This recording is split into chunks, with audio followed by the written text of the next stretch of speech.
ქალბატონო იულია, მოკლედ თქვენი ბიოგრაფიის შესახებ. ძირითადად ეს ალბათ სპორტს ეხება, ხო? თუ საერთოდ ქარელის რაიონიდან ვარ წარმოშობით, ძველი საშუალო სკოლა დავამთავრე. მოვეწყე საქართველოს სახელმწიფო ფიზკულტურის ინსტიტუტში. სამკურნალო ფიზკულტურით და პედაგოგიურით. ამჟამად ვმუშაობ ქარელის მესამე საშუალო სკოლაში ფიზკულტურის მასწავლებლად და სპორტ სკოლაში სასწავლო ნაწილის გამგედ. ვარ საქართველოს ნაკრების მწვრთნელი კლდეზე ცოცვაში. დღეს 3 დღე რაც ჩამოვედით, ყაზბეგში გქონდა შეკრება. საქართველოს მოსწავლეთა ნაკრებით, ჩემი რაიონიდან ჩემი სკოლის მოსწავლეები წაყვანილი მყავდა 9 მოსწავლე. იქიდან ყველაზე პატარა მე-5-6 კლასებში დაბადებულებში დაბრუნდაშვილი ლევან მაიღო პირველი ადგილი, ჩემპიონი გახდა. ჩემ შვილმა ლევან ზასუხაშვილმა მეორე ადგილი. საშუალო ასაკში დაბრუნდაშვილი თორნიკე მაიღო მე-5 ადგილი, კაცელაშვილი გიორგიმ მე-6 ადგილი და უფროსები ორი ვაჟი უნდა ყოფილიყვნენ, ერთ-ერთი იყო ორივე აბარებს საქართველოს ფიზკულტურის ინსტიტუტში. ძალიან გამეხარდა ჩამოსვლისთანავე მეურვეს მივაკითხე. პირველი გამოცდა უკვე ჩაბარებული ჰქონდა სპეციალობაში და ორივე მიიღეს ფრიადი 10 ქულა. ველოდები ხომ მომავალში კიდე რა იქნება. თქვენ ჩვენი რაიონის ერთ-ერთი სპორტსმენი ქალი ბრძანდებით, თანაც ასეთი ვაჟკაცური სახეობისა. რამ განაპირობა თქვენი ამ სახეობით გადაცემა? უკვე ინსტიტუტს ვამთავრებდი მე-4 კურსზე ვიყავი, რომ ხერგენი, მიხეილ ხერგენი ცნობილი ეს მარტო საქართველოს და რესპუბლიკაში, საერთოდ კავშირის მასშტაბით კი არა საერთაშორისით. იტალიაში იყო და იქიდან ჩამოვბრძანდა, შეხვედრა მოუწყვეთ ინსტიტუტის უწინავეს სპორტსმენებმა. და იქ რომ გავიგე რომ ასეთი სახე არსებობდა, ალპინიზმი კი ვიცოდი რომ არსებობდა, გავიარე ჩვენ ეს მესამე კურსზე, მაგრამ კლდეზე ცოცვა, აი როგორც ცალკე სპეციალობით დამაინტერესდა. და ნაკრებიც ყავდა ინსტიტუტის, მაგრამ მე ძირითადად მძლეოსანი ვიყავი და სხვათა შორის საპრეტ ყოველთვის პირველ მეორე ადგილზე. და ვიფიქრე მეთქვი, აბა გამოცდი ხა ყოველ შემთხვევაში სოფლის გაზრდილი ვიყავი და შიში შეგრძნება არ მქონდა ნაკლები. და წავედი, რა თქმა უნდა, ვარჯიშს დავესწარი, შეხვედი ამ კლდებს და ისეთი არაფერი არ იყო და 3 დღის შემდეგ უკვე იყო თბილისის პირველობა. მაშინ თუ მივიღე მონაწილეობა და ჩემპიონი გავხდი, ამან განაპირობა უკვე ჩემი ესეთი წინსვლა. მე უკვე შეკრებებზე მიძახე საკავშირო პირველობებზე და ძალიან დიდხანს შევჩი ამ სპორტს. იმიტომ რომ თითქმის 15-20 წელიწადი ვიტყოდნენ ხოლმე აი იულიაში მეტი არავინ არ ყავს პირველი ხარ და გოგოები ნაკლები ყავდა ხოლმე საქართველოს საბჭოთა კავშირის ათეულში ვერაჯდებოდნენ ჩვენი ნაკრების გოგოები და იძულებული ვიყავი ხოლმე მივიდიოდი. მე უკვე საქართველოს პირველობაზე აღარ ვიღებდი მონაწილეობას, იმიტომ რომ გამოდიოდა რომ ერთი და იგივე ჩემპიონი და რაღაც ცოტა ისეთი უხერხულში ვარდებოდი მე თვითონ და ბოლოს საერთაშორისოზე მივიღე მონაწილეობა. და საერთოდ მე იმის შემდეგ მივყავ უკვე ბავშვების სწორხანსხელი და უფრო უკეთესი მეც სიკეთეს ვიღებ ამ ბავშვებთან დამოკიდებულებაში. მარტო ის რად მიღებს რომ ჩვენი სკოლის აგერ ორ მოსწავლემ დაამთავრა კლდეზე ცოცვით, კარგი მოსწავლეები იყვნენ და ეხლა კიდე ორი აპარებს ამ სპეციალობით და მიხარია რაღაცნაირად შინაგანი შეგრძნება მაქრო გაგრძელებენ ისინი აი ამ კარგ საქმეს ფიქრობ. სპორტის სამსახიობაში თქვენ ალბათ მრავალი მიღწევები გექნებათ, ჯილდოები, მედლები. რა თქმა უნდა, საქართველოს ხო გეუბნებით, აი თითქმის 20 წელიწადი საქართველოს აბსოლუტური ჩემპიონი, აბსოლუტური ყველა სახეში. ერთხელ გაგრაში ვიყავით საბჭოთა კავშირის პირველობა ტარდებოდა და ნინო მარჯანიძე იყო ხოლმე მაშინ წამოსული იყო ჩვენთან.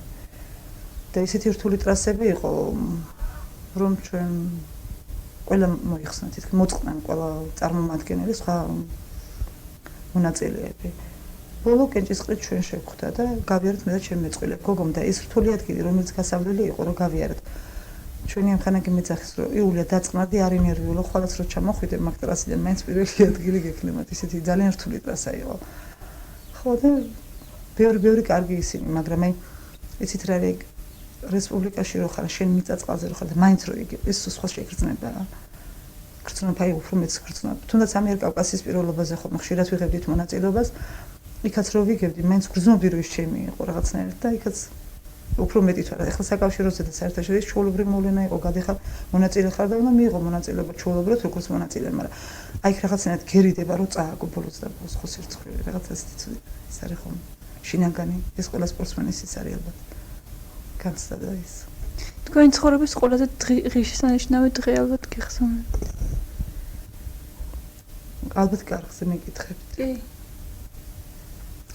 კარგი საბჭოთა კავშირის ჩემპიონები რო ხდებოდით ხოლმე ეს, მაგრამ ყველაზე კარგი ერთ-ერთი შეიძლება ვთქვა, რომ ცუდიც იყო მაგ შემთხვევაში დაშვების მოვიგე შეჯიბრი კავშირის პირველობა და ასვლის დროს მოვიგე დაშვების დროს უკვე გამიჩერეს თოკი და რა თქმა უნდა ვინც გამოცდილები იყვნენ ისინი მიხვდნენ რომ მე მომწყვეტავდნენ ამ შემთხვევაში მე ჯერ გამოცდილი ვიყავი და მთელი სიმძიმით დავეკიდე თოკს და ამ დროს შემიშვა საჭიროა კოლეგი მე სპეციალურად იყო განზრახული იყო იმიტომ რომ ვიგებდი და ისეთი კომაგები გამომიშდნენ იქ მარტო ჩვენი რესპუბლიკის წარმომადგენლები კი არა და სხვაებიც უკვე ხმამაღლა ის იყო გამოიხატა ეს მათი დამოკიდებულება ამ საჭიროა კოლეგიასთან და იფიქრეს რომ ხელმეორედ გაუშვათ და ამაზე წინააღმდეგები გავიდნენ მაგრამ მიუხედავად იმისა რომ მე წავაგე მაშინ მაინც ვიგრძენე ისეთი დიდი მხარდაჭერა და ისეთი ჩემს სიცოცხლეში არ დამოიწყდება ის და დღეს იგივეს ვაკეთებ როცა ბავშვი ან მოწყდება ან შედეგს ვერ მიაღწევს და ვიცი რომ კარგი ბავშვი იმას ყოველთვის ვეფერები და რაღაცით მინდა რომ ხარში ამოუდგე და იგრძნოს იმან რომ ეს ამით არ მოიწურება. როგორ უთავსებთ თქვენ პროფესიას და ოჯახს?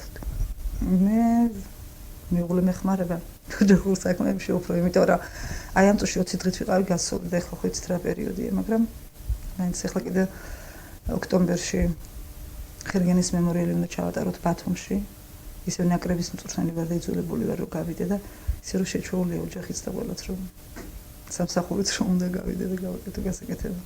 რაიმე კურიოზი თუ გქონია თქვენ? საბჭოთა კავშირის პირველობაზე ვიყავით და 120 მეტრის სიმაღლეზე იყო ასოლი.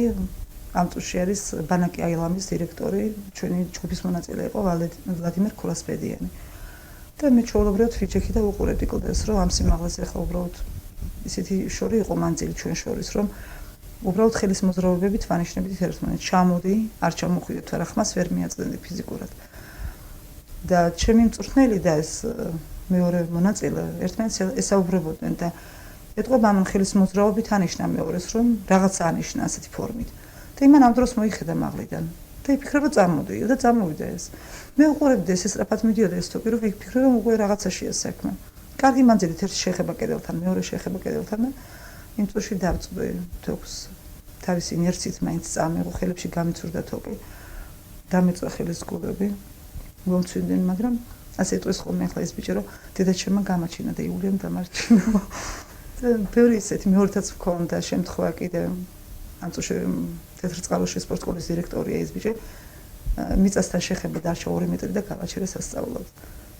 ხდება ასეთი შემთხვევები რაღაც ყურადღებით ვარ ასე დავაბრალოთ ჩემ თავს თუ უფრო მეტ კონტროლს უწევ ჩემ თავს მე არ ვიცი თუ იმათ მონაწილეებს ეს რაღაცა მქონდა შემთხვევები დალაშქრული დონები საქართველოს ფარგლებს გარეთ ან თუნდაც საქართველოში რომელი მწვერვალები დავსტავეთ ეხლა მე ალპინიზმის როგორც თამსვლელი მეორე თანხი დავხურე და ისინი არიან ჩვენთან სვანეთში არიან ეს მარჯანიშვილია ასეთი მწვერვალი ბევრი მწვერვალებია კატეგორიების მიხედვით არის დაყოფილი პირველი კატეგორია არის მესამე ადგილი მესამე თანხი უნდა ასე მიდის პირველი არა მესამედან მეორე მეორე მეორე პირველი მეორე კანდიდატი ოსტატობა ჩვენთან ასე მიდის პირიქით და მეორე თანხი შევასრულე და ფიზიკურად ვერ შევეწყე ამ დიდი ზურგჩანთის ტარებას და საძილე ტომბებში წოლას თარა ძალიან მთხოვეს რომ შემესრულებინა ისიც რომ გამიგრძელებინა იყო ასე კავშირის მასშტაბით რომ მეორე თანხი მაინც უნდა გქონოდა ალპინიზმში რომ კლდეს სოციალში აი ოსტატობას წინ არ დაუდგებოდა და რაღაცა ესეთი ფორმა და იმიტომ შევასრულე თარა ძალიან რთული სახეა საერთოდ ალპინიზმი კლდეზე ცოცვა არც ისე მაგრამ ის ძართული იმიტომ რომ ამ წუთში ჩვენ ყაზბეგში რო ვიყავით იქ იყო ჩვენი ერთ-ერთი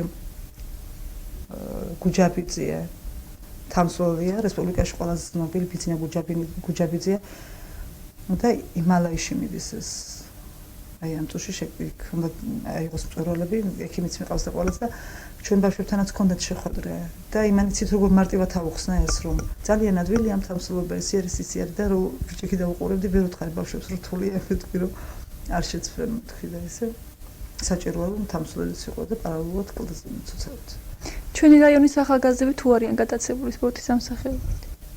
აი ეს პატარებიც და აბაშშვილი ნონა მყავდა ჩემპიონი იყო ორი გოგონა მყავს სების კვირაძეები აბანოდან აი 2 თვის წინ ჩატარდა ჭიათურაში საქართველოს პირველობა მოსწავლეთა უფროსდამ აიღო პირველი ადგილი და ჩემპიონი გახდა.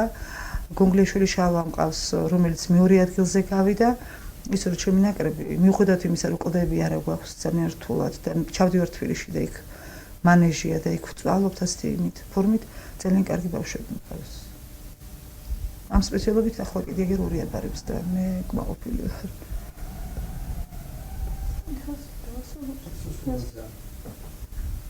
ჩვენ ქალებს რას უსურვებთ ის გადაგაცემა? პირველად ქალებს უსურვებდი რომ იყვნენ კარგი დედები პირველ რიგში. შემდეგ კიდე კარგი სპეციალისტები. მე ასე მგონია რომ მე ცოტა მოგვიანებით შექმნი ოჯახი, მაგრამ ასე მგონია რომ პირველად ქალისთვის აუცილებელი პირობას წარმოადგენს ოჯახის შექმნა და შვილების გაზრდა. მე ასე მგონია და ასეთი რწმენით ვარ და მე უსურვებდი ყველა ქალს, ყველა ახალგაზრდა გოგოს რომ იყოს დედა. კარგი სპეციალისტი.